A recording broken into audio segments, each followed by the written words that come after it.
Galactic afternoon. Namaste. In Lakesh, Allah King. Some say Allah Kin. This is your brother Surreal Sunstones, and this is Surreal Stream TV. We got a very special guest in the house, Tahita Tupak L, also known as Ken 25 Red Crystal Serpent, is in the building. How you doing? I'm doing fantastic. Thanks so much for having me, Surreal Sunstone. This is such an honor because I'm normally interviewing people. So now I'm going to be interviewed by you and have some dialogue with you so we can have a nice exchange. I'm looking forward to it. Almost definite. Same here. And let me give a brief introduction to everyone out there. Tahita Tupac L is from Philadelphia, where she first drank the water. All right. She is an elder, grandmother, herbalist, practices blue dragon qigong. She serves as an earth keeper and natural time traveler, an ancestral menstrual right advocate, and seed saver. We're going to ask her more about that once we begin. She enjoys hula hooping, grounding, tree hugging, sacred mound visits, sweat lodge ceremonies, and feng shui. She is a serial entrepreneur and market woman. Her offerings are skincare. I believe that is it. Skincare and jewelry, yes. Oh, skincare and jewelry. You almost forgot. Skincare and jewelry. And other funky things. There we go. Come on now. Well, you know what? Let's just jump in right there. Can you tell us about the skincare and the jewelry you do? The skincare is a line that's like a nutraceutical that really moisturizes your skin. I have soaps that are shea butter and olive oil base that really soothe the skin, nice lather, clean the skin, gentle enough for the grandchildren. They have herbs and essential oils in them. The skincare is for all types of skin. I have lotions, I have butters, I have scrubs, I have oils. So the line is fantastic line. And you can find it there at my Instagram at mineral deposit _. I'm learning my Instagram presence, so I'll have to post more. But normally I'll show up to the marketplace at the events, indoor and out, college campuses, festivals here in Atlanta. I was blessed to do the Jazz Festival this year here in Atlanta, which is one of the biggest festivals, bringing music from around the world, center stage. And so I was there on the grounds as a part of the marketplace this year. So it was fantastic. So I love meeting people in the marketplace. It's just a healthy exchange. Life is a marketplace. You never know who you're going to meet, but you do meet yourself because everybody is a reflection of you. So a divine reflection of you. So there's medicine on the path. And I look forward to meeting everyone in the marketplace real soon. Yes, most definitely. Yeah. We definitely have to check you out on IG and definitely support and invest in each other. It's critical. It's crucial, and especially when you put that spiritual, ancestral, mother, cosmic essence on your products, as I know you do. That just brings that extra ashe or energy to that next dimension. For sure. Could you tell us briefly about your jewelry? The jewelry, actually, I'm just learning how to do earrings and jewelry. I'm going to see these earrings I have on now. But I'm partnered with Baba Ken, and he has been doing jewelry for like 30 years. So you'll see some of his items on the website as well.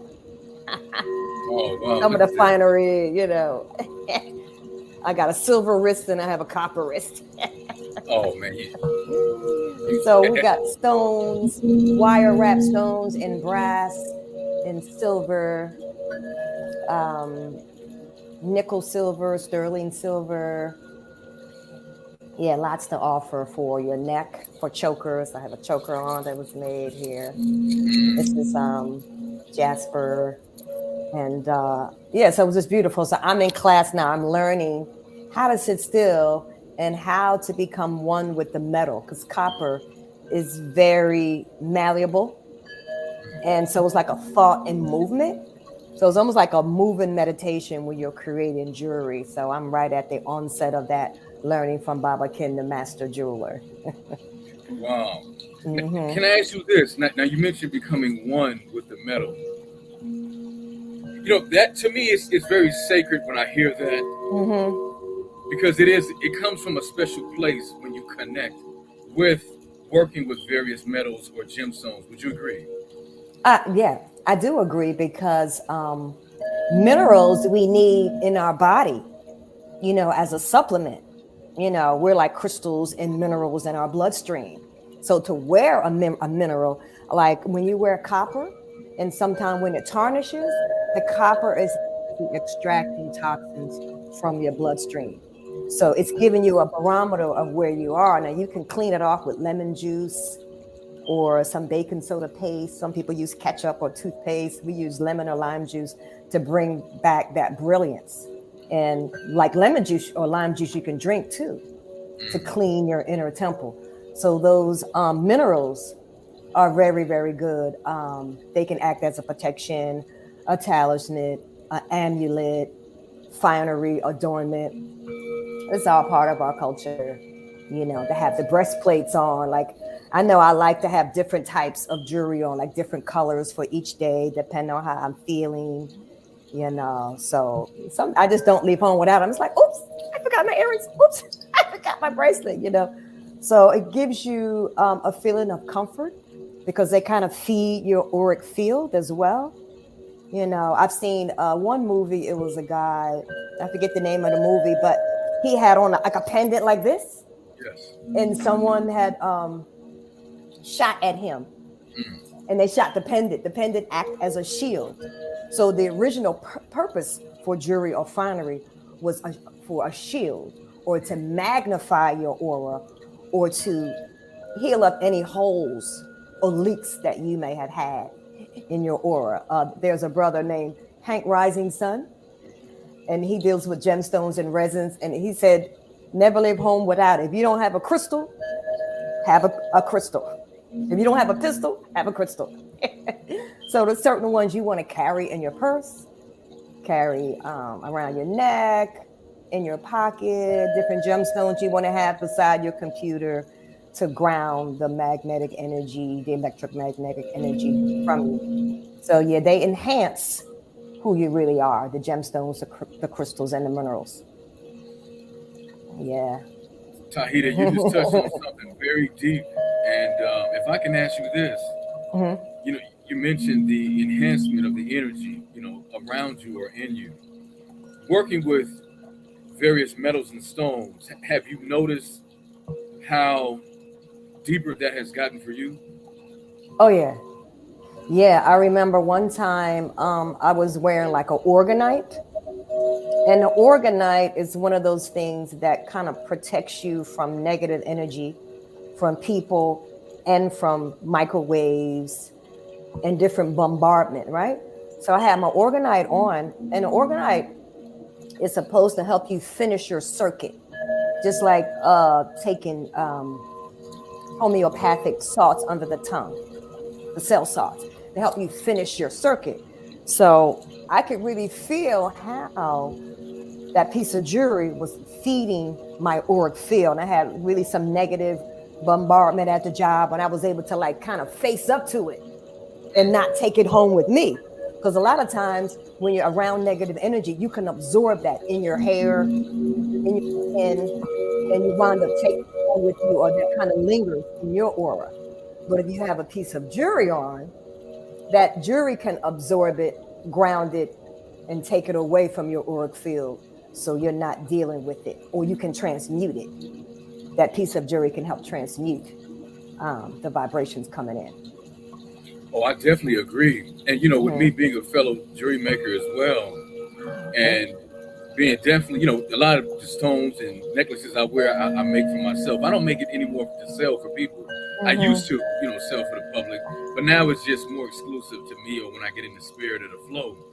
And in saying that to you, I do definitely agree with what you're saying, because there is a deeper spiritual quality that connects with you. Yes. And like you say, based on the environment, situations, circumstances, as I like to say, people, places, things, and ideas, you can see how you get that intuitive down, as I like to say, upload to download. And you Mm-hmm. may just remotely ask or even briefly think in a certain direction, and the answer is instantaneously Yeah. deposited. And you're like, man, I just was about to go into that initial half of a completed thought, and the Mm-hmm. answer's already there. That's it. Yeah.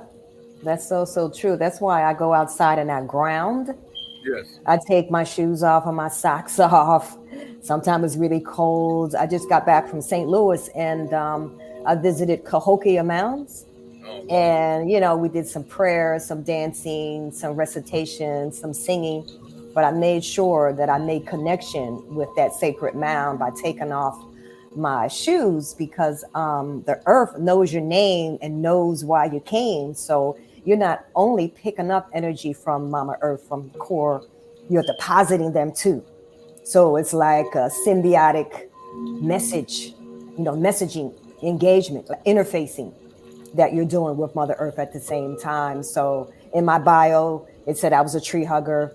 Tree hugger. I like hugging trees.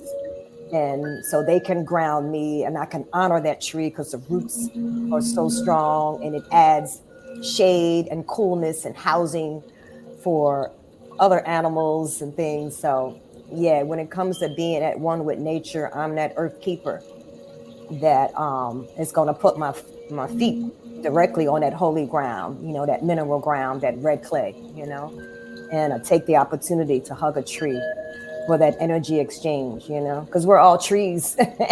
We're all part of nature, you know. Maho Bataki Asin, we're all different. We're all a family in this Yes. ecosystem, you know. Yeah. And you know what? That's 1,000% correct on my end. And you know, as indigenous people, I mean, that is our default DNA nature. Mm-hmm. And you know, in this society, a lot of us are slowly, some faster than others, you know, young or old, waking up to that realization. And this will lead into my next question for you. When it comes to aligning ourselves with the natural and balancing the artificial, can I ask you this? Mm-hmm.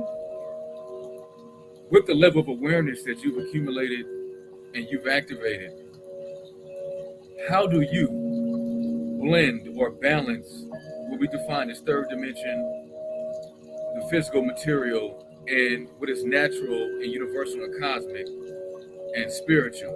How do you find that balance within two? And how do you, what are some of the tips and tricks you would share with anyone that may be struggling with becoming more natural, but yet the artificial is still, they're not able to balance it or quite get to that place that they want to be? Hmm. Um, I start my day off with an affirmation and qigong. So with me, like sacred movement and dance help to kind of ground me and to help me store chi. So when I need it in stressful times, I have it, because it's all about surviving or thriving. My galactic signature is I dedicate in order to survive, universalizing instinct. I seal the store of life force with the crystal tone of cooperation. I am guided by the power of navigation. And to me, that says to me that I'll do anything as far as a prayer, a ritual, anything that will help me fuse in and make better and lift the vibration of my environment, the people I live with, or like when I come into a room, I want to be able to raise that vibration. You want to work on yourself to the point as your cup runneth over, so you can help someone when you come into their field. So Qigong is one of the tools that helps me because it's a fluid movement. You know, it's dance, it's eye coordination, it's those sacred movements that really, really get you activated in the morning so you feel fluid and up, and your vibration is automatically raised. You know how you feel when you're laughing or when you're dancing. Another thing I do is laughing yoga. When you just laugh for 10 minutes at nothing or something that's in your mind, or you just laughing because the funniness of it all. So certain things we have to do because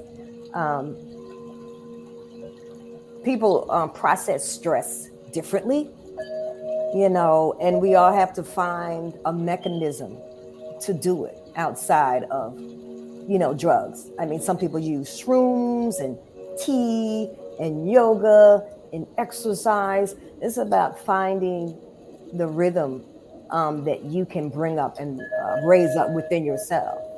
And as you can see, my PayPal is trance dancer because I love to dance. So the Qigong that I study with George Xavier Love is sacred movement with dance, with some funky music, with rhythm, with body tapping and body drumming. So it was a really, really, really good way to get you started for your day. Because if nothing else moves you, life will. And you want to be prepared. You want to have things stored up. You want to have treasures stored up. Your love, your joy, your compassion already stored up, so that when a stressful situation comes, you're better able to handle it. So that could be something that someone could do. They can maybe get some videos or go to Dr. Love's channel and sign up there. I'll be a practitioner soon, so I'll be teaching. Right now I'm a student, and you know, training at the feet of the masters and things like that. And Dr. George is a red serpent as well. He's a red rhythmic serpent. I was like, wow, he's a serpent and he's doing the rhythm. So it's about being on purpose, aligning with those who are in your tribe and who can assist you on your journey. So Qigong is a way of putting positive vibrations out into the world so you can uplift fallen humanity in your own little way. You know, everybody is not a preacher. Everybody might not be an actor, you know, like Sidney Poitier was, but we can all kind of mirror and reflect our own ancestral or own innate greatness from the tools that we use, from the practices that we do on a daily basis. So that's one of the things that I like doing is the Qigong. Most definite. I mean, it's definitely on point. And I will say that you know, that is a great breakdown. You know, and as one filters, you know, their life, you know, like you say, they will come into, you know, that deeper connection. But like you stated, you have to start out the day or the plasma with a specific intention. Breath work is good. Meditation, focus work, guided meditation. There's lots of them on YouTube. I do a Joe Dispenza meditation that's very, very, very helpful, but there's many of them. Astarius has a chant, Astarius Miraculi. So there's certain things that you can do, and then you can create your own. You don't need YouTube. You can just maybe write down your own affirmations, record your own voice, and do that in the morning and at night before you rest. I think that's very foundational. Because you're mentioning how once you evolve into it, because, you know, sometimes you just remix off what we may hear, see, and feel, and then the spirit moves you in another direction to where now you're hearing your voice versus someone else's recording. You know, which is very critical. Yes. You know, as you move into the dimensions of this evolution. Wow. So, you know, I definitely appreciate hearing that. Now, you mentioned Joe Dispenza. Joe Dispenza, right? Yes. Yeah. He's he has several books. You Are the Real Placebo and things like that. And he, since he had a near-death experience, he talks about how he was able to walk again, even after several doctors told him that he would never walk again. And he was a chiropractor. He was a bone doctor himself. And so he's purposefully doing this work to reknit us, to bring us back together, and to have us look at, like one of the meditations I'm doing now, he has you focus on a future event as opposed to being stuck in the past and getting the same results, being like a circle jerk, the same things running through your head. It's like, think about something in the future that you acquire like right now, and then feel it as if it has already happened. So you can really step into that powerful moment that you can co-create like right now. So it's a really, really good meditation. He has some really good medicine that he's putting out there. You know, and I appreciate you dropping the name, because Dr. Joe Dispenza, I'm familiar with him through Gaia, and I've listened to a lot of his story and various interviews. And like you say, I mean, when it comes to retraining your brain and understanding how your brain operates and how neurons are connected and disconnected, you know, it is, I mean, it is critical. Yeah, it is. He was originally on either What the Bleep Do You Know or The Secret. That's and he right. talks about how the brain doesn't know the difference between the past and the future. So if you're steeped into what you want to happen right now, it's eventually going to happen. You're going to bring all those molecular things together, and you're going to see it before you. So the thing is, don't think about what you don't want. Be more focused on what you do want and what you want to create and what you want to experience. And I need that reminder pretty often, you know. So I'm connecting myself with modalities, meditations, and people like that who can, you know, keep me on the path and act as reminders and things like that. Because I always want to have that aha moment, but I want to develop myself so I can be that teacher as well. Because you can be a lifelong student, but with the things that you have inside of you at one point, you definitely have to deliver them to the world with your creative expression. You know, your purposeful service work to the planet is needed at this time, you know, now more than ever, you know. Oh, that's very critical, and I appreciate hearing that. Now, can we do a little rewind to the beginning? I know we jumped into the creative dimensions of Tahita, Tupak, L, K25. Well, can we get into that moment in Philadelphia where you say she was the first to drink the water, or where she first drank the water? Right. Yeah, I'm from the 215th, and my mother and my father, you know, I owe everything to them for creating me, for coming together and seeding me, you know, for my father for seeding my mother's womb so I could come forward. My father was a jazz musician. And so I fell in love with jazz really, really early. You know, he played a lot of music in the house. You know, my mother was a singer and a dancer. So I had an artful upbringing. She would take us to practice with her when she was practicing the musical score. She was a part of the original Skyliners, where they sang original tunes and things like Moonlight in Vermont and Route 66. Oh my God, I can remember that so well.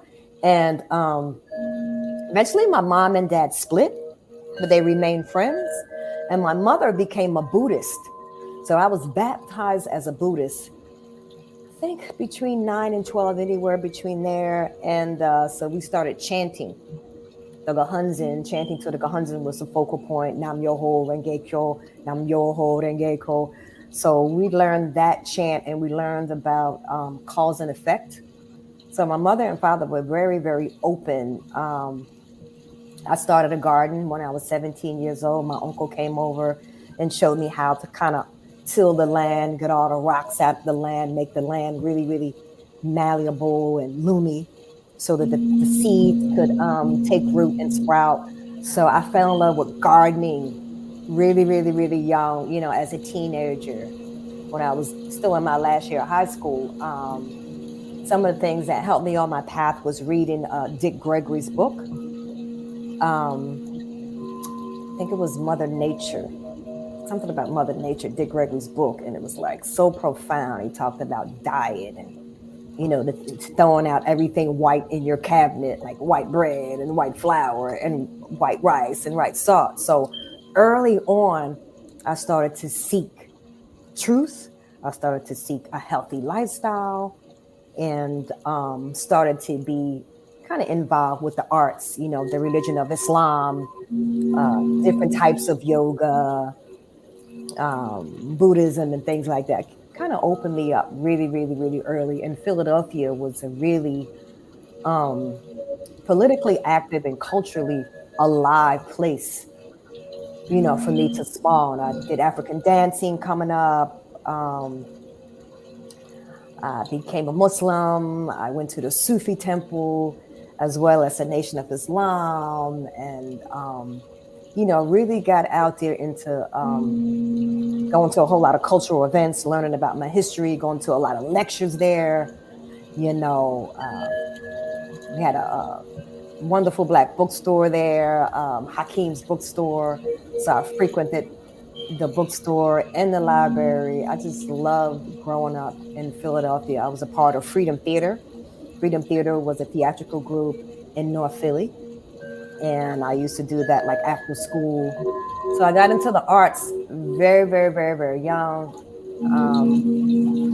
I was, like pay homage to my grandmother as well, but my mother for really exposing us to the arts. My mother was very aware and conscious at that time. She got our astrology charts done every year. She was just very, very open-minded and very, very appreciative of me, dancing to my own drum. She didn't force me to go to college. She didn't force me to do this. She didn't force me to do that. Of course, she wanted the best for her daughter, but she really, really treated me as a unique, divine, magical child that I was.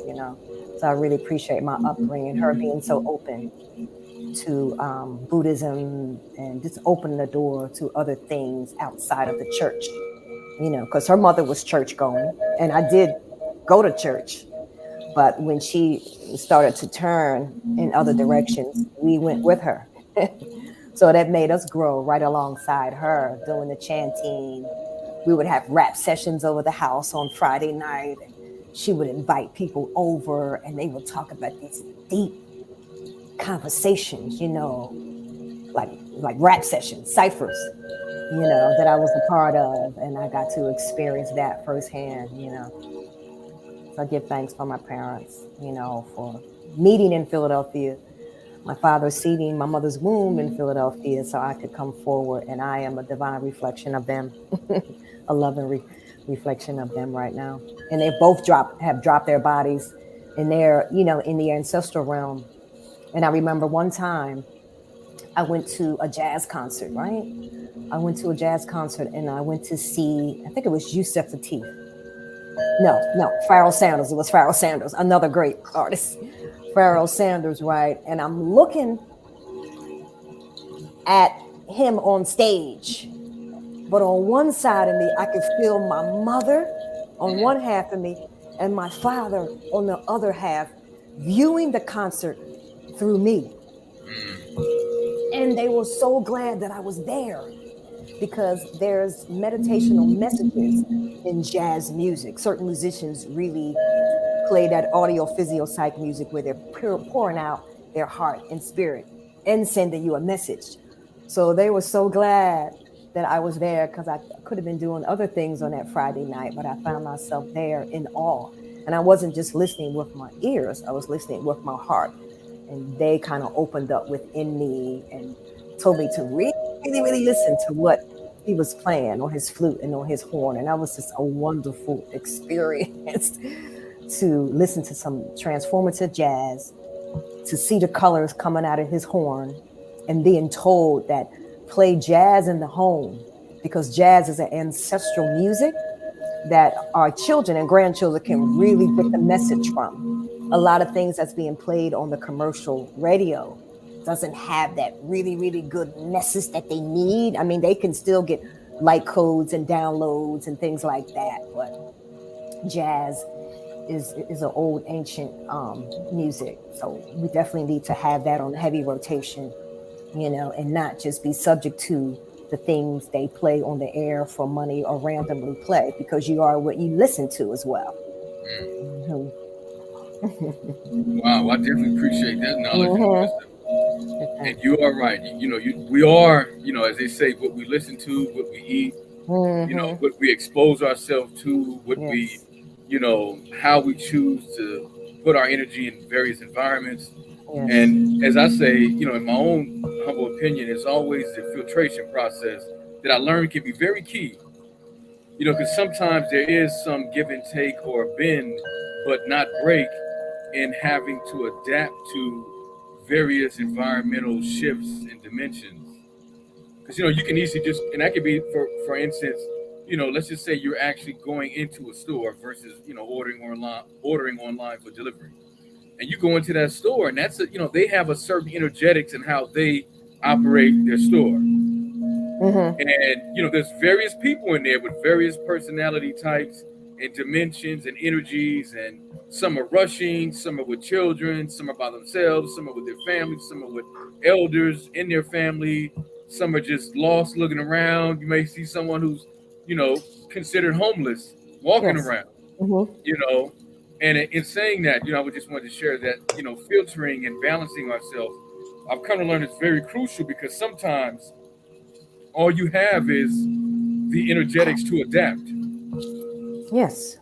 and that can be another critical, I like to say, an applied or specialty trait, to learn, because as we get quote unquote energetically older in third dimension, filtering and balancing and readjusting and adapting, I mean, on the fly, let alone the drop of a dime or a hat, I think you would agree is very not only critical and crucial, but can be very elemental and foundation to your longevity. Any Yeah. thoughts?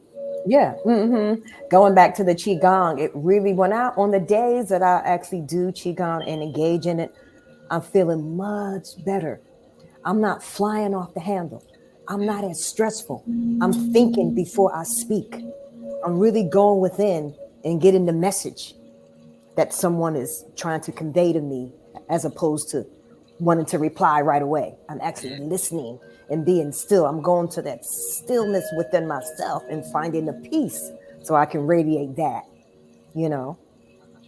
So, yeah, coming from a place of peace and love first is very, very, very helpful now more Oh, than ever. Yeah. well, I appreciate those wise Mm-hmm. words. Can I ask you this now, going a little bit back to your earlier developmental states of awareness? What would you say, I guess, in looking back, how do you currently see this process for you in particular, or in general? This process Okay, that go ahead. I'll redefine it. And looking at your earlier evolution from what your parents exposed you to those various growing pains mm-hmm, into where you are now. mm-hmm, When you look back over those years with the plus and the minuses, I like to say, what we define as good and bad right. or overall developmental, how do you see yourself now in the journey from how far you've come to where you are now? Mm-hmm. Yes, I think I chose my parents for the experiences. So I wouldn't have no way to feel bitter toward them for their divorce, for their arguments, for their separation, or for whatever they went through was all a part of my growth and development, and theirs too. So I think making peace with your parents is one of the main things that we have to do. We can't really blame them. We have to look at it from another lens and another angle. If we are supposed to be here, if we were present, if we were destined and magnetized to this place for a certain expression, for a certain time, then we chose the perfect people in order for us to show up. So I really have to look at my experiences from the full scope, from the whole panoramic view of what they gave me, because they have the overlay from their parents and their parents from their parents. So we talk about generational things now. We can talk about generational blessings as opposed to generational curses, because they're generational gems and gifts and talents that are brought forward too. And it's our job to kind of unearth them, to raise them up, to the forefront. So I think our whole life should be about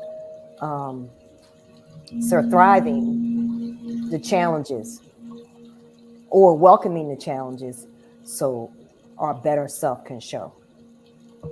So each day that we wake up, a better version of ourselves is being radiated. Everything you said is on point, and that last two sentences, about being, as I will interpret, in alignment, but understanding that that's the balance to maintain, and not be hard on yourself or hard on others in what we've been exposed to or what we've seen. Mm-hmm. And what you're sharing takes a lot of inner and understanding to see it outside of our own shoes. Right. My grandmother used to say, when people used to say, how you doing, Nana? How you doing, Daisy? She was like, it's all on me. I can't tell it. So everybody has their own inner strength, their own journey, and their own perception of what they're perceiving or, what they're seeing. But we always have to make the best of it. We have to make, the best of it. And some of our childhoods might not has been as happy or ideal, but reviewing mine, I have to bring out the best and balance it. So that's where I find that balance. The things that they gave me, the things they taught me, the things that I was exposed to, my experiences. I want to start focusing on the better times, the good times, the bitter with the sweet. I definitely agree. And, that process, even for me, it can require a laser precision focus to want to do it, but also to see how critical it is in your foundation as one realigns himself to have that be your automatic default override in how you're going to operate day to day. Right. And if we start from the place of there's no victims, then that really helps, because from the different styles of parenting, from the different ways that we were raised and what we experienced, whether it was harmful, tragedy, we really have to start from the place of not being the victim and coming from a deep place of forgiveness as well will help kind of look beyond the illusion so that the magic can show up. Oh, I definitely agree. And what I hear you also reiterating is the deeper importance to heal, for one to heal and to be able to balance out that process in them, and then to become overly abundant to where now, you can be more universal or unconditional with how you direct your specific energetics of love and how you see a situation from your past and see the loving accent all over it, as I like to say. And as you know, that can be very challenging for us when we haven't come to terms with the fact that this experience, let alone the elders or generations before us, things happen, good or bad, for whatever reasons. We're here now, and we have to do the cleanup if we choose to. Right. And with any thoughts to that? Yeah. Sometimes you might not be able to do it by yourself. You may need a group. You may need a counselor. You may need a mastermind group to help you process it and see it from a different point of view so that the healing can really begin and you can get all of the resentment, all of the unforgiveness out of the way. There's got to be some sort of clearing there. If you go back to not being a victim, starting from a place of love, you're going to start to make some movement toward coming up to the surface. Oh, I agree. And and I do appreciate you referencing all the creative ways that one could tap in to get that understanding so they can remove the blockage. Because sometimes it's like, well, I've been saying this to this person 15, 5, 10, 15, 20 years, and a show will come on, a casual conversation they overhear in the store, wherever it may be, and all of a sudden it's like the light bulb then went off, and you're like, yeah, I've been trying to tell you that for like 5, 10, 15 years, maybe even 20 or more, but that person has put themselves in a place to where I realized they had to hear it 100 different ways at a minimum. Right. It just, there was that connection that wasn't connecting until they overflowed that particular area or circuit of the brain, and now it made the connection with a new neuron, and now that information can flow through freely. Yeah, because we're going to have these human experiences that kind of stick with us, that we're running a script in our mind, but we have to go back to the divine part of ourselves that drew that situation to us, to grow us. There's a practice that can be done called Ho'oponopono, where you say, I'm sorry, please forgive me, I thank you and love you. And that's a chant that you can do all day, or you can write it down.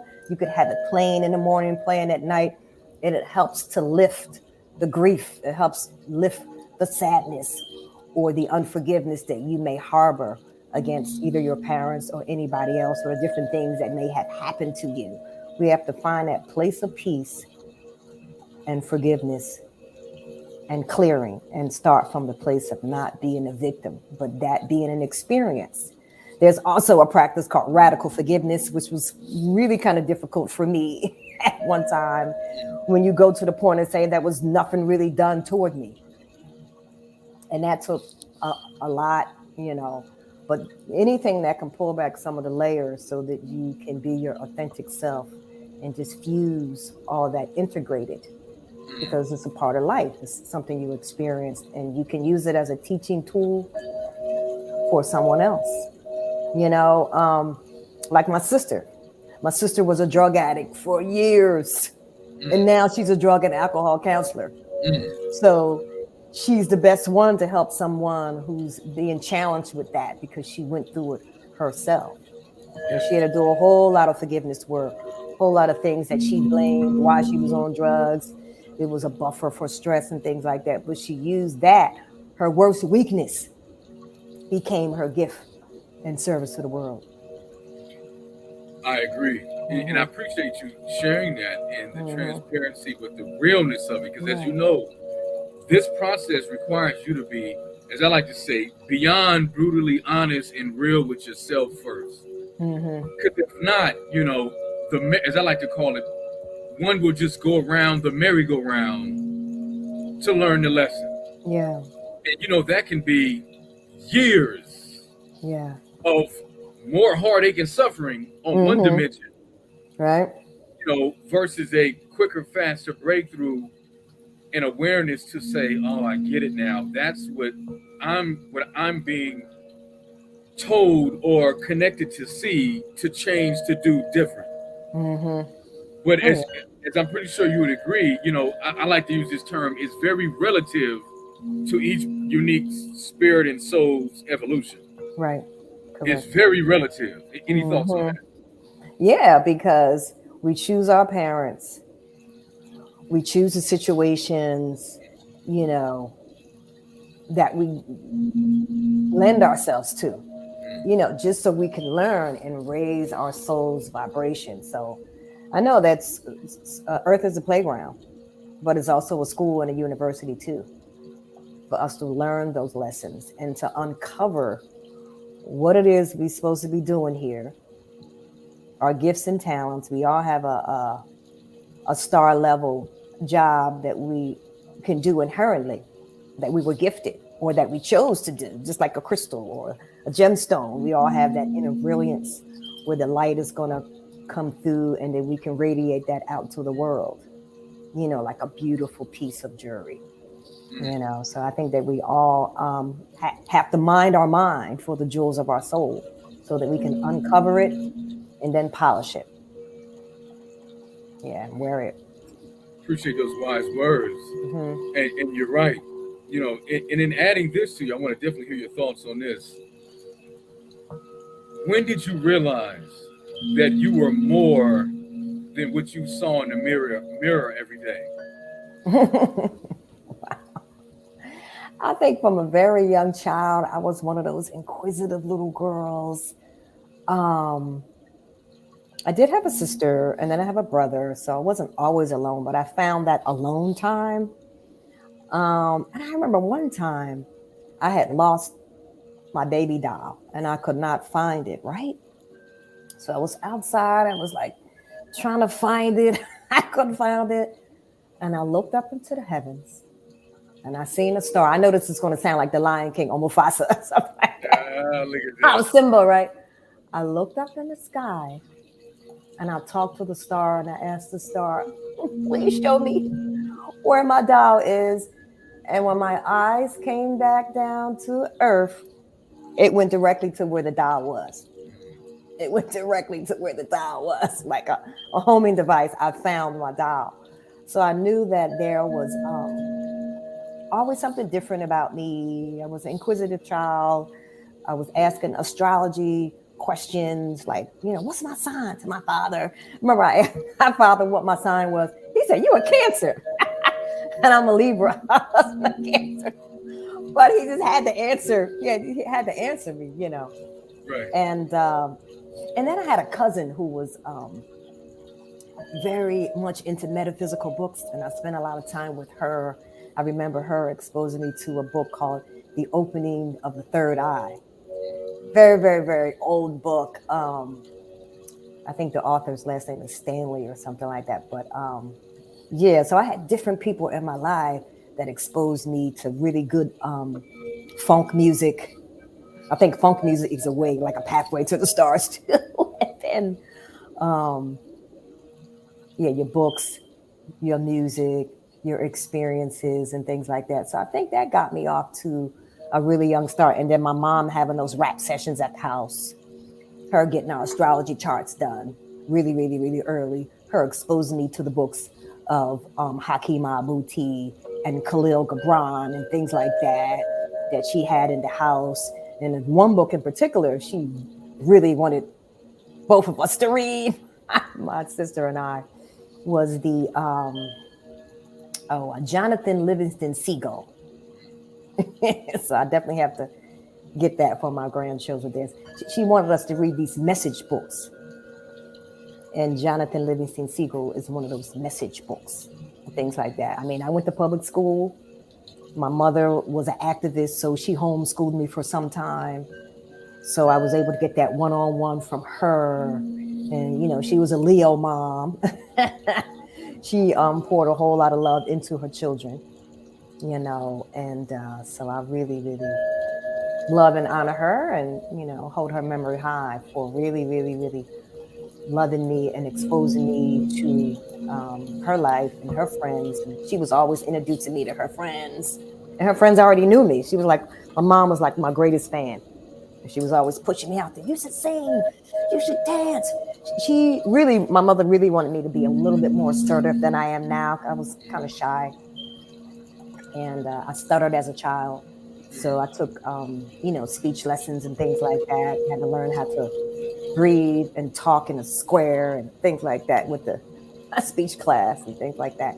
But she got me in dance class really, really early. So that helped the creative part of me, not be a subconscious and things like that. So she really, really helped me a lot with my growth and movement all the way around. Wow. As I listen to your story, and as you define certain parts, like a lot of us, there's so much in between that. As you feel like there's so much in between that. Yeah, it's such a wonderful thing to like journal and to write a book.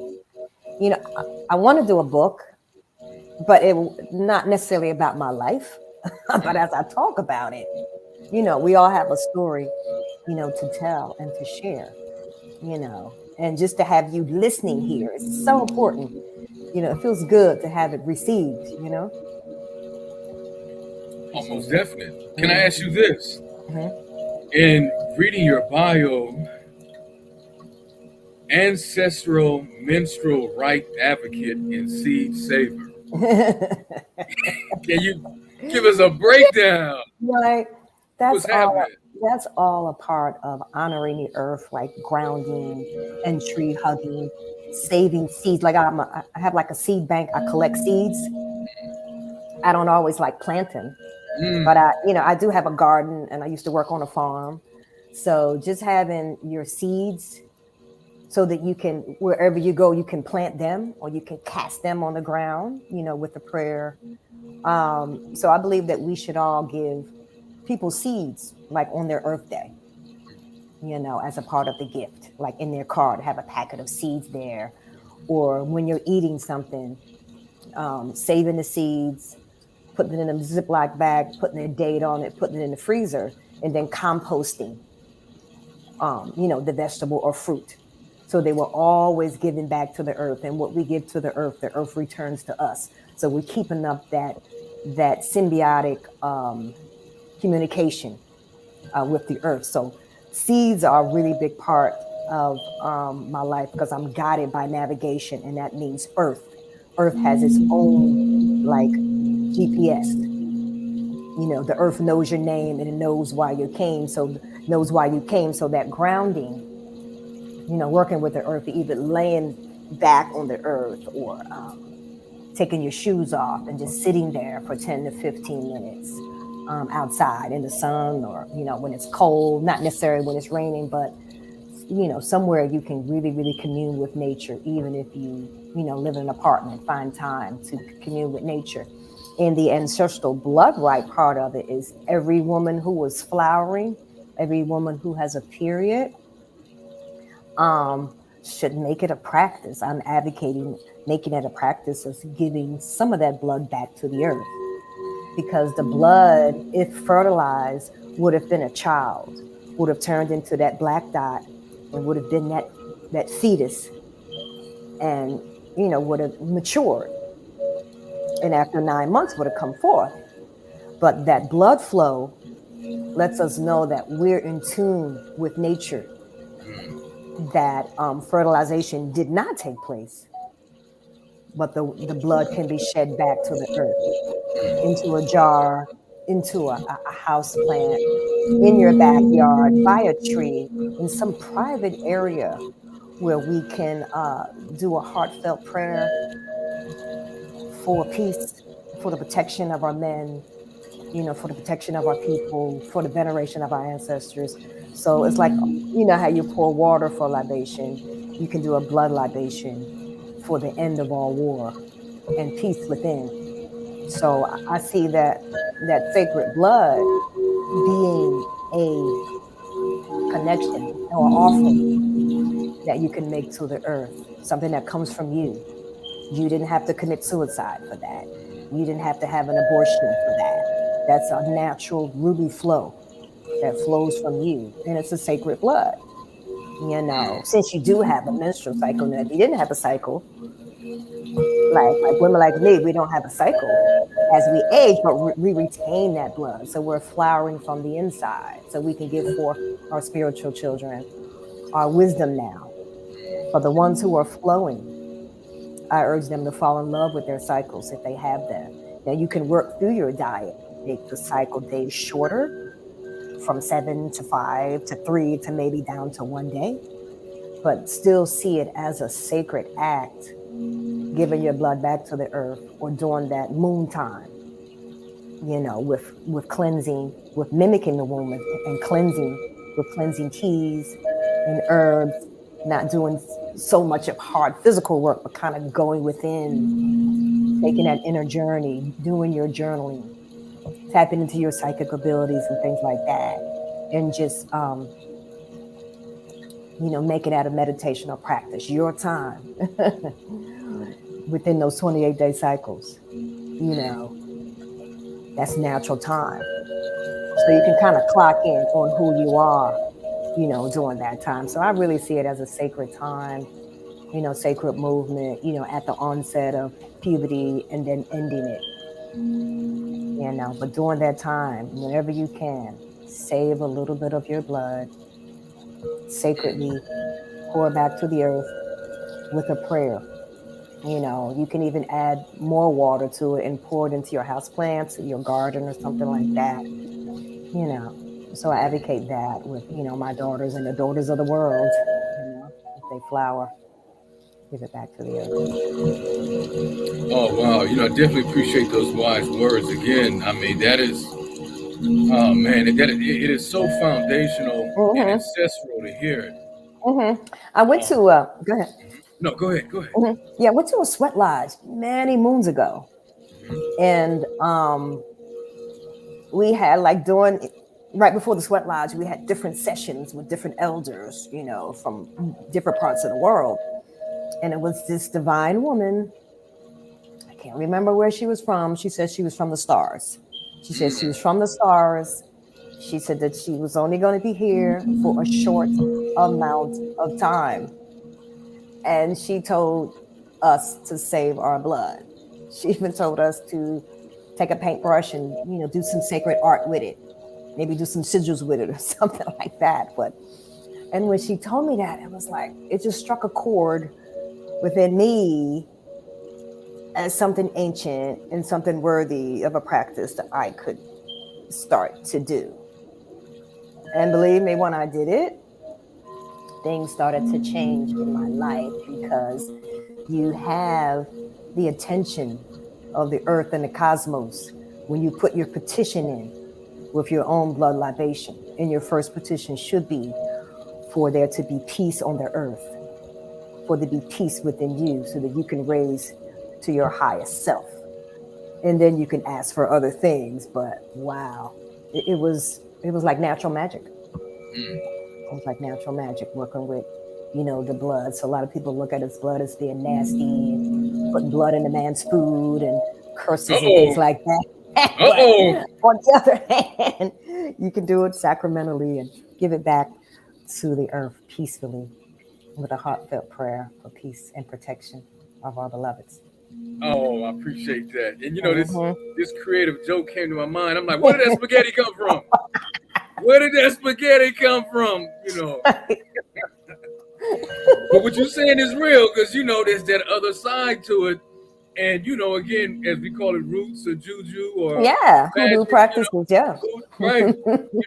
It's ancestral to us, good and bad, and you mess around and get the sister upset, and she's tapped in like that, and you're wrong, but you don't want to admit you're wrong, right?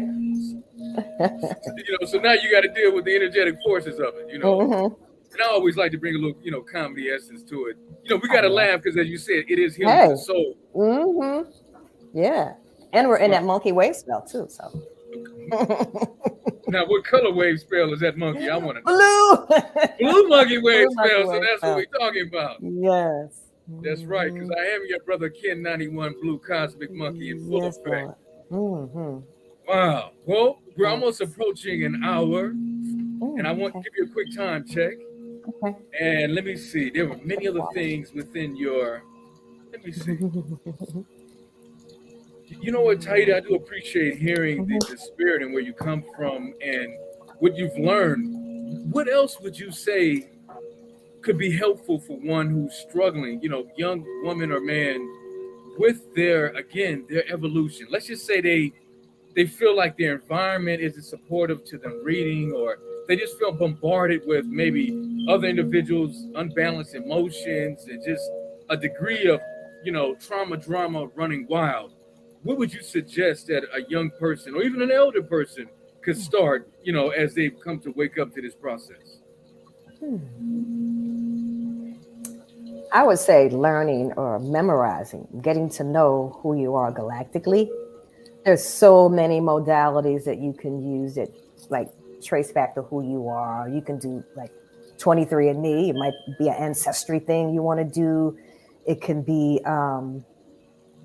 knowing your galactic signature.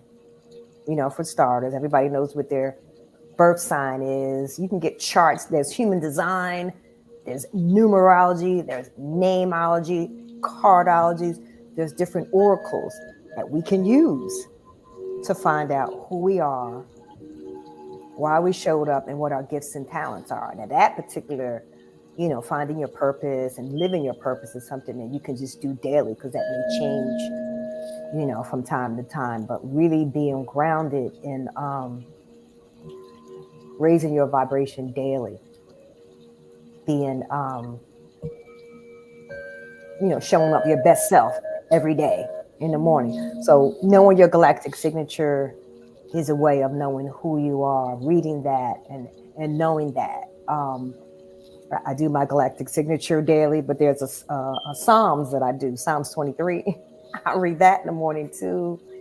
I have a Christian background. Both my grandmothers on both sides were like church women and prayer warriors, So there's certain things that I still bring forward from the Bible and different holy books and things like that. Reading is one of them.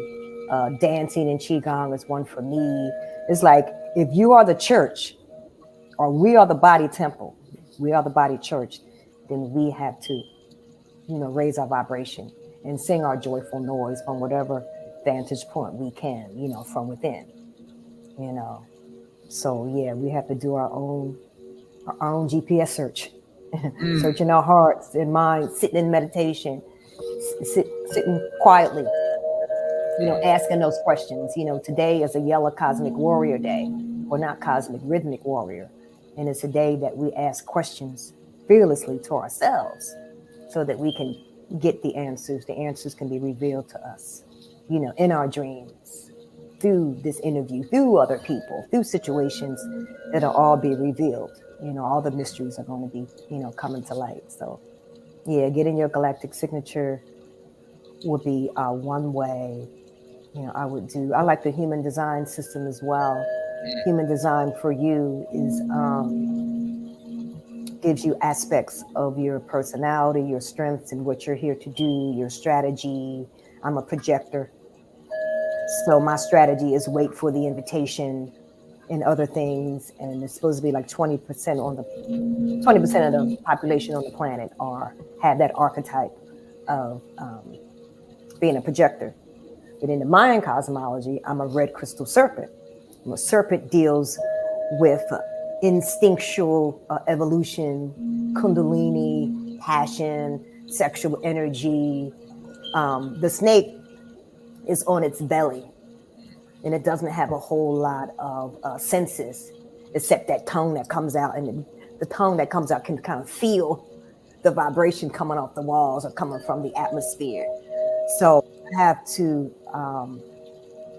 really do certain things so I'm not in a place of fear, or I don't have my back against the wall. So I know with me, there's certain things that I like to do, like Qigong, because it gives that fluidity to my spine, because age is just a number. As you mature, the spine should still be fluid, and you want to have the stamina to play with your grandchildren. My grandchildren come, I want to skate with them. I want to swim with them. I want to jump rope with them, engage in the activities that they engage in. So I think that another part of uncovering who we are and knowing the medicine that we carry and the gifts and talents that we have would be that galactic signature piece. And people can contact me for that, or they can go to the lawoftime.org. There's different ways that you can do it.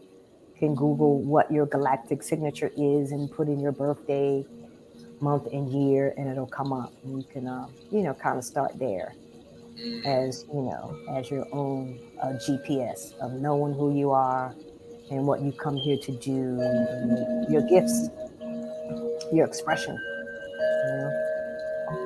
Oh man! Again, I definitely appreciate those wise words. Yeah. And as I'm pretty sure you would agree, this evolutionary process is very, very ocean deep. If you want the level of third dimensional mastery, let alone the holistic lifestyle wrapped in it or over it. Mm-hmm. And what I'm saying is to be able to bring the balance between the two with all the multi-layered and level dimensions of energies that are constantly bombarding us. Mm-hmm.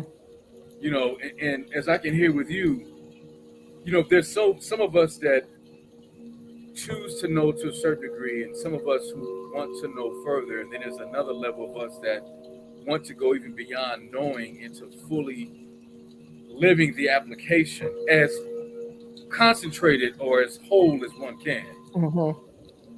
Yeah. And hearing that, and then reflecting back in your evolution, what would you say? How can I reword this? I guess where the question was going to go was, how do you see this planet? How do you see yourself on this planet? And I guess, how do you see where you've come from and yourself connected to this planet? If that makes some sense. I know I'm kind of like going to two different maybe parallels, but nonetheless, it's still one. Mm-hmm. Yeah. What I glean from the question, I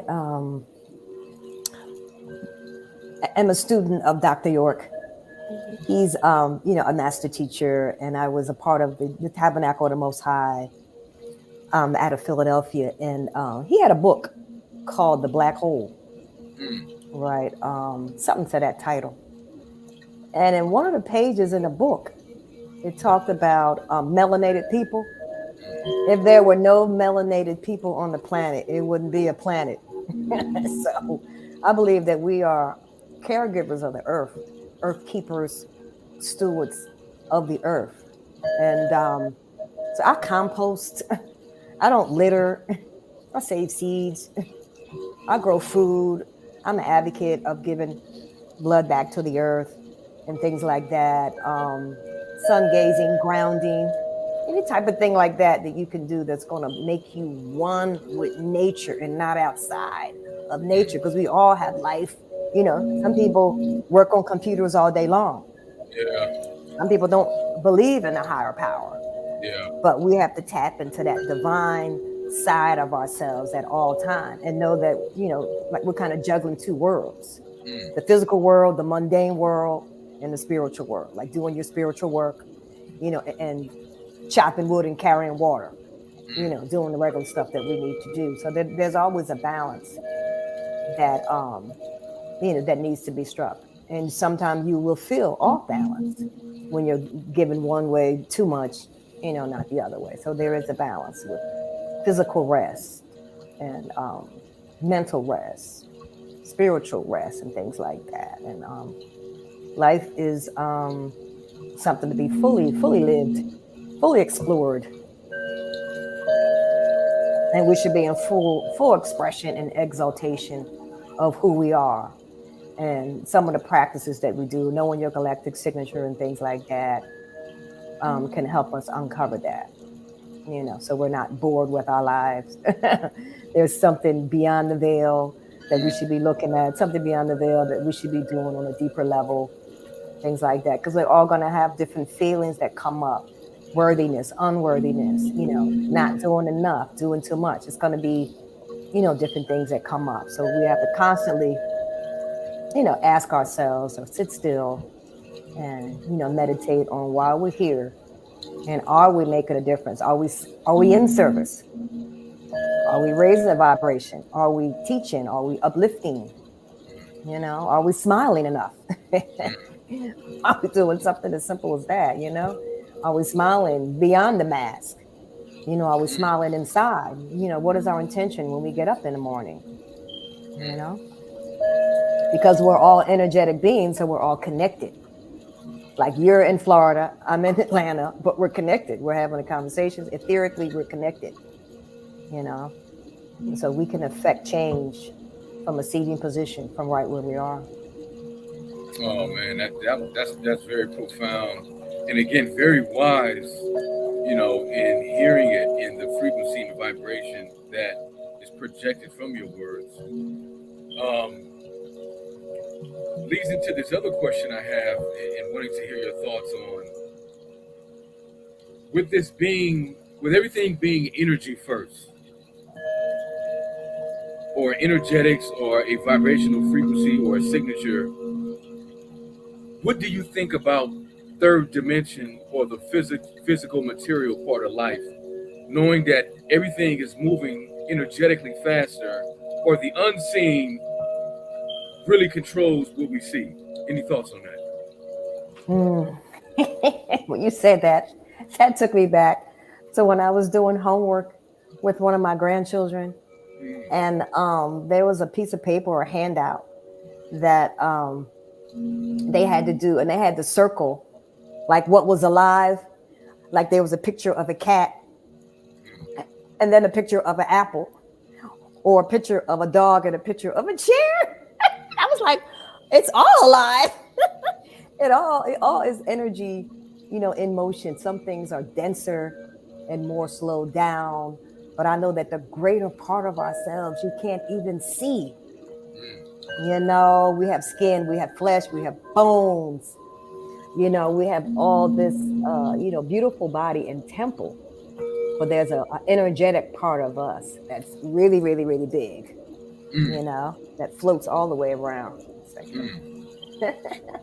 I'm so glad you shared that, and this is going to lead into the next question, statement/question, and definitely want to hear your thoughts. With your awakening to that realization over the years, how did those, as we say, epiphanies or breakthrough moments or realizations, how did you handle that level of breakthrough awareness when you're like, wait a minute, nothing is really still, it's just slowed down and things are moving faster, and there's all this stuff I can see that if I become more sensitive or intuitive or more hyperdimensional or sixth sense, you're going to tell me I can, psychically transmit this and project that, and how did you handle that when it started clicking? Yeah, when it started clicking, I started getting into like feng shui, manipulating my environment in my home, and placing certain things in my environment that would uplift my energy, things that I could see and feel. So when I look at them, it would remind me of prosperity. It would remind me of certain things. So that's why I practice the sacred art of placement, or feng shui. There's a book that our beloved Dr. Layla O. Africa did, and I think it's called First Shafat, where he talks about the art of placement and how to place things in your home according to the Nguzo Saba, the 7 principles of Kwanzaa, or dividing your home into quadrants of north, south, east, and west using the elements of water, air, and fire. And so it goes all the way back as an ancient science, and today we call it feng shui, wind and water, to place certain objects in your house so that you can have a tranquil and serene environment. So I was attracted to things like that early on. Geography, astrology, getting our charts done when we were really young. I think the things that I was exposed to really, really, really helped me grasp a hold to that early on. And I know that we're physical dense beings, but we have a spiritual side of us that needs to be fed too. So I see that as one of the things that we need to do. Yes, most definitely. and I'll definitely like to, add to that, things are more, as more fluid, and as you stated, one becomes more aware of it and they tap in, you start to really see that you're not as dense as you think you are. That is usually from blockage or lack of information or knowledge, overall applied wisdom, that you are a lot more fluid and lighter because you got all this, they say on average 70% of water, just water within you. Mm-hmm. You know, let alone the other, like you said, concentrations of minerals and how this creates, you know, mass within the body. And then you think about, you know, as they say, upon, you know, what ones may say death or the Mm-hmm. transition from this third dimensional life, they Mm-hmm. speak that the spirit or the soul weighs a few ounces. Yes. Can you imagine that? Mm-hmm. I mean, It's who created this chemistry set? Any opinions on that? Any thoughts? Any ideas on this I human can't. chemistry set? Oh, it's so divine. It's so miraculous. It's so divine. We should definitely study anatomy, study melanin, study those things that really make us who we are because energetically we're really, really, really big. We're Yes. one with the elements as well as denser materials. You got your earth, you got your air, your fire, your water, ether. We're all a part of that. And through different practices, we can learn to harness that, make it work in our favor, control that, So, yeah, I'm one of those elemental earth daughters. Give thanks. That's right. That's right. Giving you a quick time check. We're an hour and almost 16 minutes in. And if we can, if you have time, a few more minutes. Sure. Mm-hmm. Okay. Definite. The next question, or as I like to do it free flow, I like to just go wherever the spirit or the soul takes Mm-hmm. it. I'm more of a out of the box interviewer. I take the basics and let the spirit just remix it, and based on who's sharing and caring and connecting and providing, we just go from there. Mm-hmm. But and doing a little recap to the let's go back to the soul or the spirit of it weighing a few ounces, Mm-hmm. and I was sharing that this divine chemistry set that we're walking around in, or spiritual chemical alchemy set Mm. that we're walking around in. Can you imagine the grand supreme architect of what we define to be the human species avatar? Mm-hmm. Any thoughts on Yes. that? Yes. It brought to mind that I have an elder friend named Kwame Sunhorse, and he Mm-hmm. does a lot. He used to do a lot of sweat lodges. And in one of his talks, he was talking about spiritual. He said, "Spirit, you all, spiritual, all." Like that was the word sound. I was like, wow, we have so many things in our environment that are like spiritual, like water. Water to me is like so spiritual because everybody needs it to drink it, to bathe in it, to water their plants. Water is one of those fun. Air is something you can't see, but it's something that we need to breathe us. So we have the elements that are right here. We have the earth that our food comes from. It's like it produces our food. So right there, it's like spirit is in matter. It's all one. There's no separation from like the spirit and the matter. So I think we have to see and be grateful for both of those parts, within us, for the grand design of who we are, like the template of the miracle of who we are. Getting the germ and the seed and the sperm from our parents and creating this unique being that is ourselves. And, by the different things that we can do, we can extend our life here on the planet. Depending on how we walk on the earth and what we do and what we think and how we treat people.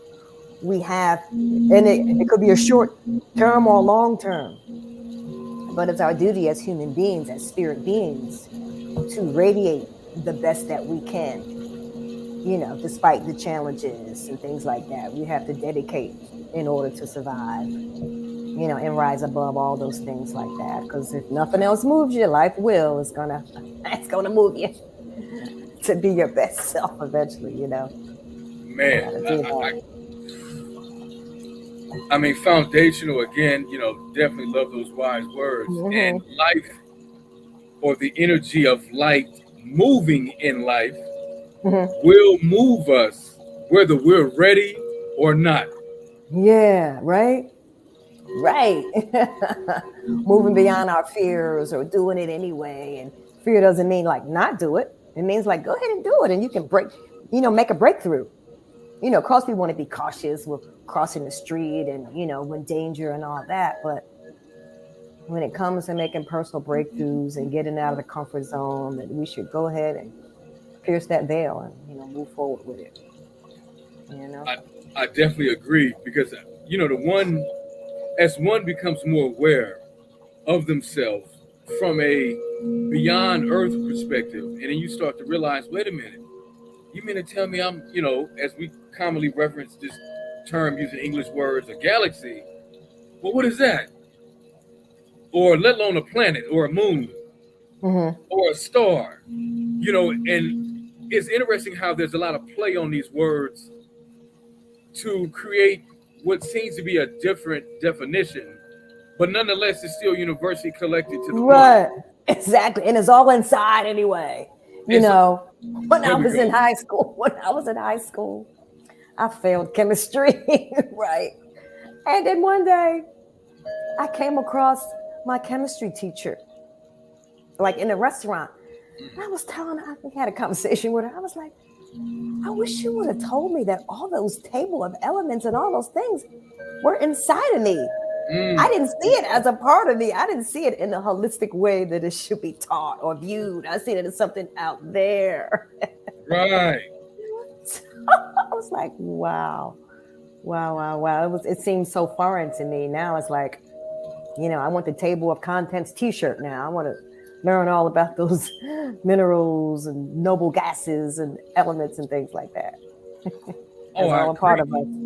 Go ahead. I don't mean to cut you off. Yeah. I just believe and know that we are walking universes. You know, we are the universe. You know, the archetype of the universe. Like in the Olmec Mayan calendar, there's an archetype called Skywalker. And it talks about bringing heaven to earth. Like there's no separation. Like we can be in the state of heaven. We can draw down heaven. We can utter heavenly things. We can wake up with that intention to really be in paradise and to be in heaven or hell. You got your choices, you know? And yeah, so we're moving through that daily, you know, our heaven. Oh, I would agree, because like you say, heaven or hell is a perception relative to one's state of mind. Correct. Yeah.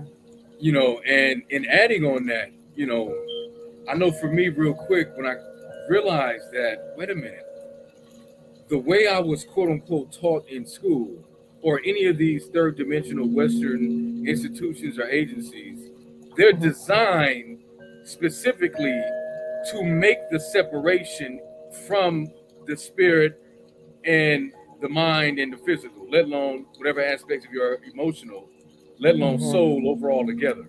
Like it's done intentionally, it's done purposely. And then when you start to realize that, wait a minute, you know, we're dealing with this as a conquered people, a conquered spiritual people, you start to really see, in my opinion, how deep this rabbit hole really goes. And you start to recognize that, wow, it was purposely done for me not to make the connection with the periodic table of elements, because if I did make the connection, I would accelerate it, probably would have passed the class in the first week, and I'd have been on to something else. And then you'd have been teaching the week after. Right. Wow. And, you know, in seeing that, I'm like, you know, we got to laugh, as we say, not to cry. And sometimes we just got to cry no matter if we laugh or not. But for me, in seeing these things, I said, man, look at this. And then you really start to see that there are forces that in the third dimension that are doing everything they can to create blockage or create, as I like to call, problems, you know, complex situations. Right. I just call a problem a complex situation. Right. And still we rise. And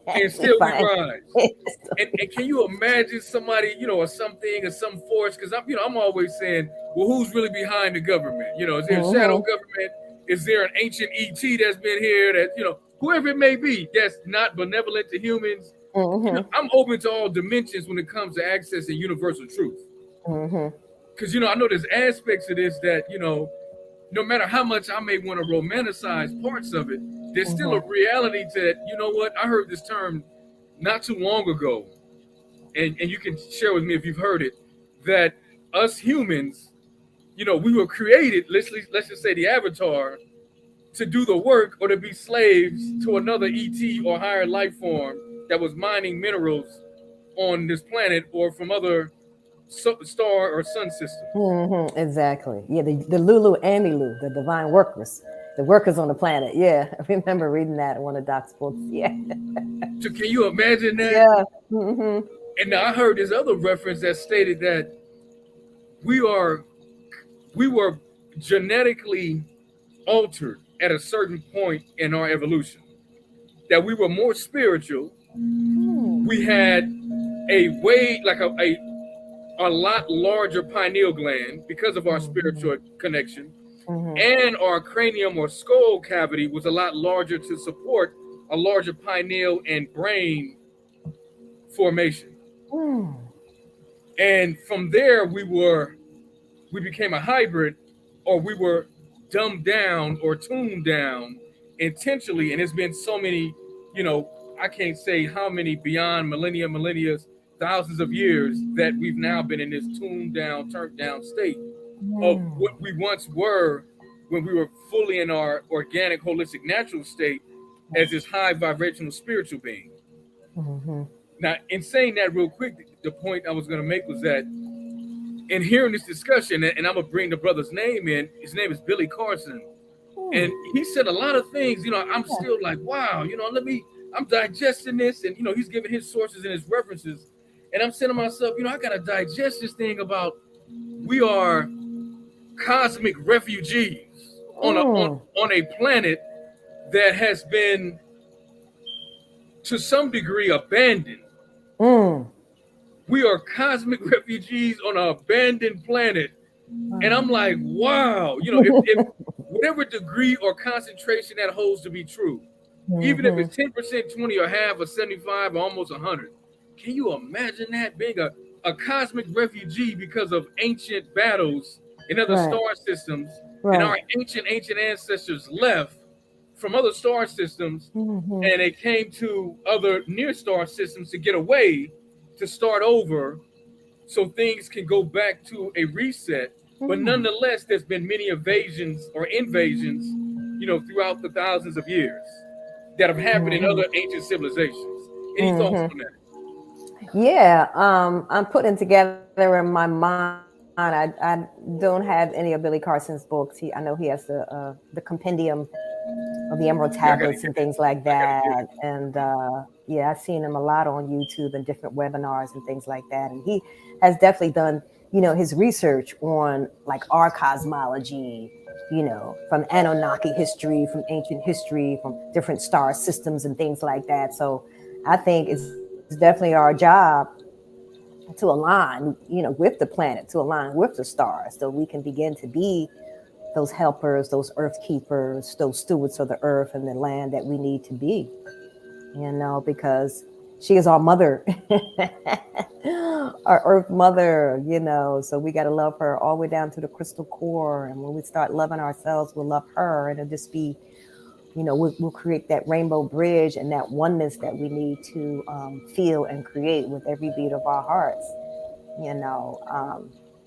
so those stories really, really tell a lot about history and the beings that have dwelled here and left here and either abandoned the planet or hijacked the planet. But in our own little way, we have to be the planet keepers, and plan it out another way and really, really do the work, of grounding and putting our energy in the earth and walking on the earth sacredly. Earth, my body; water, my blood; air, my breath; and fire, my spirit, is one of the songs that we sing in the Sweat Lodge. And so we see the earth as an extension of ourselves, as the animals, the plants, and the trees, and the things, as being all our relations, So the planet, will continue its journey, like we will continue our journey too. But we can align, with her cycles, so that we can really grow, and integrate, with our inner selves. I definitely agree, because my thing is always taking the bitter with the sweet, and taking what we define to be the negative to the positive, to find the balance, to accept the equation of the reality of the circumstances, so that I can grow and evolve definitely within. And I realized this story of Earth, of humans, of the Anunnaki, or whatever various ETs and hyperdimensional beings, and archangels and angelic beings, and I'm like, this thing is just, I mean, it's a never-ending story of there's so much more waiting and beyond. And then can you imagine that we have the access within us to tap into that, whether it's through lucid dreaming or premonition or oracle or activation of the pineal gland or divine serpent power at the base of the tailbone. Can you imagine you have all this access to filter or to see or to learn from maybe who you've been in a past life, what you've done, good or bad, as we say commonly, and how does this karma or dharma, how does it all come together based on all the ancient variations and teachings of making sense of having balance while being a unique type of species on Earth? Any thoughts on that? You get me fired up, Tahita, boy. What's up now? Yeah, you said so much. That's so big and so epic and so expansive. But it's like, okay, we find ourselves here because we chose to come. We chose to come. There's an elder here in Atlanta, and his name is Dr. Kanya Vashan McGee, and he opened up the Tree of Life bookstore in New York many moons ago. And he has this saying, I don't know if I can quote it verbatim, but he says, like, you are not who you are because of when you were born. You are because you were born. Something to that. It's like our job is so big. It's like we're co-creating our experiences. We co-created this earth and this world. So we're more invested than we think. We're more a part of it, than, what meets the eye, energetically, physically, spiritually. The earth will reclaim our limbs when we drop our body. We plant seeds in it to nourish us. We can lay on the ground and ask the earth, like, take those things that no longer serve me. I've done a whole lot of sacred sweat lodges with elders like Kwame Sunhorse and others. And one of the lodges that I was in, because sometimes the heat is so intense that you can go into trance and you can experience like other worlds and other times and things like that. And one time my mother came through. I mean, it was my mother's like voice and everything. My whole essence of my mother kind of took over me. So she could sit in the lodge and she could give the people in the lodge a message. And the message that she brought forth was forgiving your parents. And we go back to the parents and the mom and said, no matter what they did, no matter what they do, forgive them and love them for getting you here. You were here to make a difference now. And I mean, the whole Sweat Lodge experience is so awesome. And after many rounds of the hot, heated rocks, having water poured on them, you do a whole lot of prayers for your ancestors, prayers of what you're grateful for, different songs, totem animals and things like that. When you emerge from the Sweat Lodge, when you crawl out, you're like a different being than what you went in. You're cleansed. Everything is like merged, and you can be one with the stars, the heavens, and everything. And that's an awesome experience. Any Sweat Lodge or a Nipe experiences, depending on what season you do them in, once you come out, you can feel like the summer. You can be one with that blade of grass, that moon, that sky, that tree. A lot of times we would do it on a full moon, the new moon, do it on a solstice, the equinox. You can actually feel the season. You become that essence of that season, as opposed to you just looking at the brown trees or the snow. You become all that on the inside. It's like a wonderful, dimensional thing. That's why I know that we're definitely fifth dimensional, fourth dimensional. We're different beings. We're different things at different times, depending on the experience or what we go through, like a Sweat Lodge, or maybe a mushroom experience, or maybe a lucid dream, or a trance, or something like that, or chanting words of power. Different things can evoke things inside of us so we can really, really, really, really see through the veil. You know, the dense physicality of things. We can really see the spirit that is there. Oh, I agree. You know, and you triggered many thoughts in my mind, or I'd like to say my spirit, heart, mind, you know, in regards to just constantly staying open to growing, learning, overall evolving, and recognizing that there's always a spiritual heartbeat, life force in everything we do. Right. And with you referencing the sweat lodge, you know, I've had some experiences of my own, and that being the sacred womb of the earth, and you going back into the sacred womb of the mother to be reborn. Exactly. You know, or some say born again. It's powerful, and like you say, some things you have to experience to really get to the essence of why it was created and how ancient these techniques are and why they are here on the planet. You know, Our for ancient us, technology. our ancient technology, and look, all various factors and forms. You know, let alone, you know, those of us that were literally operating what we call UFOs or other, you know, multi-dimensional traveling type of ships, or you know, space boats, however we want to, you know, creatively define it. I mean, can you imagine Merkaba, turning yourself inside out and all that? Yeah. And how you can take what's internal and create what's external, like this technology we're using now. This is, you know, you got the window, the eye, you know, the operating system, the mind. I mean, all of it, as I come to understand, and always from a humble evolutionary standpoint, it's all based on the body from a base level. Exactly. Without, you know, and it's like you attach your spiritual or your life form essence to make it work. Just like there's stories in the sci-fi movies about how they're one with the ship, the spaceship. You know, how the ship, you know, it lives, it breathes, it talks, it communicates. Right. But that is a consciousness nonetheless in an external form, but it's definitely a representation of what the internal form has thought to express itself outwardly in. Exactly. Any thoughts on that? Yeah, like all the technology that we have kind of mimics our brain, you know, and what we naturally could do. Like we're naturally telepathic. That's right. You know, you could be thinking something right now and I can pick it up, even though we're using this computer to interface. But this, you know, brings us closer together, but we're energetically, you know, connected. Even if you were in Cambodia or Peru or Fiji Islands, you know, you can still send a vibration across the world, radio plasmas across the world, healing energy across the world, good things, you know.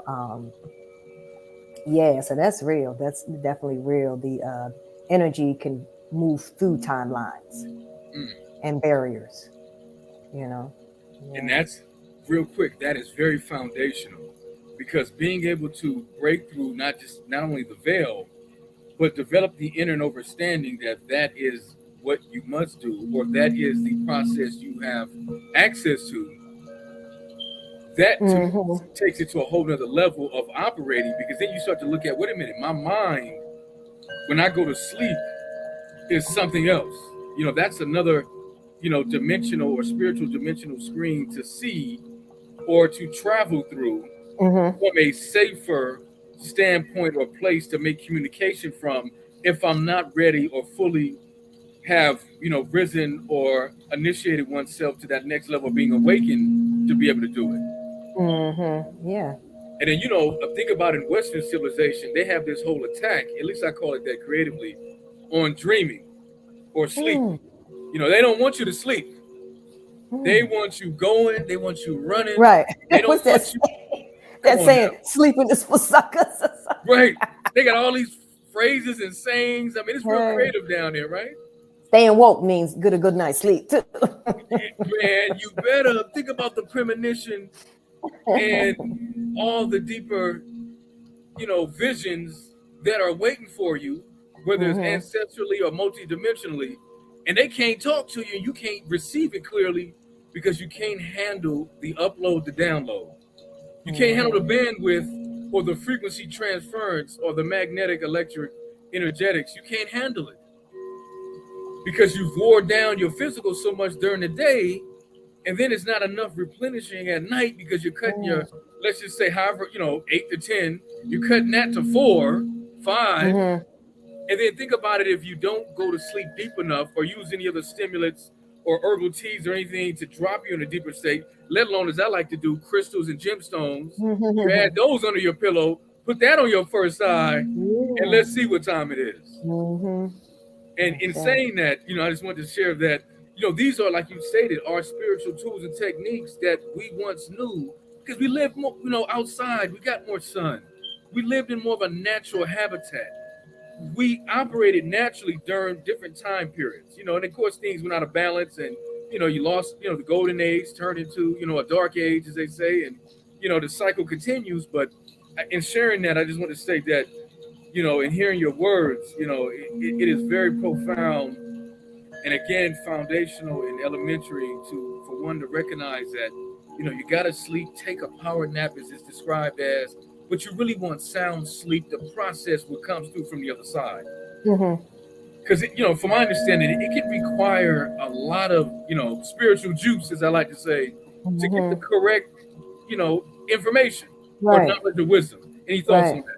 Yeah, I like to say you can maybe ask a question of yourself right before you go to bed, or you can write it down and put it under your pillow, so that during your dream time, that it could be revealed to you in a dream or in that morning or in the next couple plasmas in the next couple days, it'll be revealed. But if you go to sleep with that, it's like your spirit can kind of digest it and put it together in a way that you would understand the answer coming through your dream, coming through someone else who had a dream, some coming through a book or a movie or something like that. So yeah, the dreams carry medicine for us to kind of look at as a warning, as a sign, so yeah, we should definitely either do a dream journal, remember our dreams, talk about our dreams, because some dreams will stay with you like all day. It's like, why did I dream that? You're trying to decipher it, you're trying to get the meaning of it,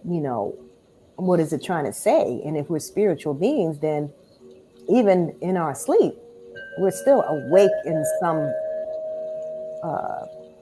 in the essence of ourselves. It's either traveling or awake, gathering information, doing work, elsewhere. And then we journey back to our bodies and then we wake up. So yes, it's just the sacredness of life. It's just a wonderful thing. So being steeped in gratitude, just coming from a point of gratitude for all things, for all beings, for your experiences, for the people in your lives, and for the time you spent here, on Earth. Being more grateful than ungrateful. It's a better way. Well, on that note, and any closing words as we definitely bring this powerful, spiritually transformative exchange to a temporary but always looking forward closing. Any final words you would like to leave with any of us? And as we look forward to definitely a part 2 with Tahita, Tupak L, K25, Red Crystal Serpent. Any last words, as they say? Final words. Well, I want to thank you so much, Surreal Sunstones, for finding me interview worthy. Thank you so much for your time and attention and the work that you do, radiating the good information out there, because people may listen to this recording years later or right now in real time, whatever is really, really, really good to share our perspectives and the times that we live in, and the fact that we should go back to those times. I want to urge everybody to go back to our ancient ways, go back to the ways of our grandmother, when our grandmother would cleanse us out during certain times of the year. She would turn that mattress over. She would give us that cod liver oil and those things. She would give us those enemas certain times a year. She knew that it was a time for a cleansing or a resetting. Urging people to eat meals together again, commune, and just do anything in the way of family, because of what has happened with, the pandemic has kind of separated us, and we're doing a whole lot more work on the computer and not as visiting or communal as we used to be. So just getting back to those old ways. And in one part of me, I know that COVID was like the best thing that happened to a lot of us, because it caused us to really slow down, to really take stock of who we are, where we are, the work that we have to do. And it got us out of being super, super, super busy.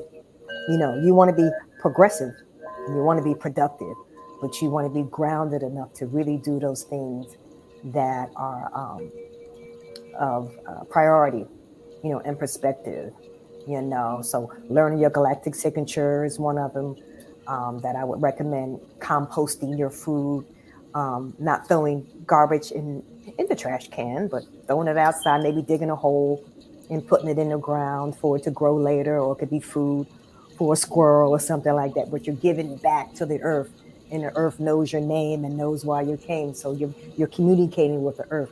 Those women who are still flowering and have their periods and things like that, find time to go to a sacred tree, or soak your hygiene products in water, and then give that blood back to the earth with a heartfelt prayer of protection for your man, for your husband, for your father, for your beloved, and, you know, world peace. So we have to do our part as earth keepers in our own little way, tending our own little garden with those sacred prayers. You know, call those people in your family who you haven't called in a long time due to distance or dislike or whatever. You know, me as a grandmother, I hold an important position in my family because I have 12 grandchildren and then one on the way.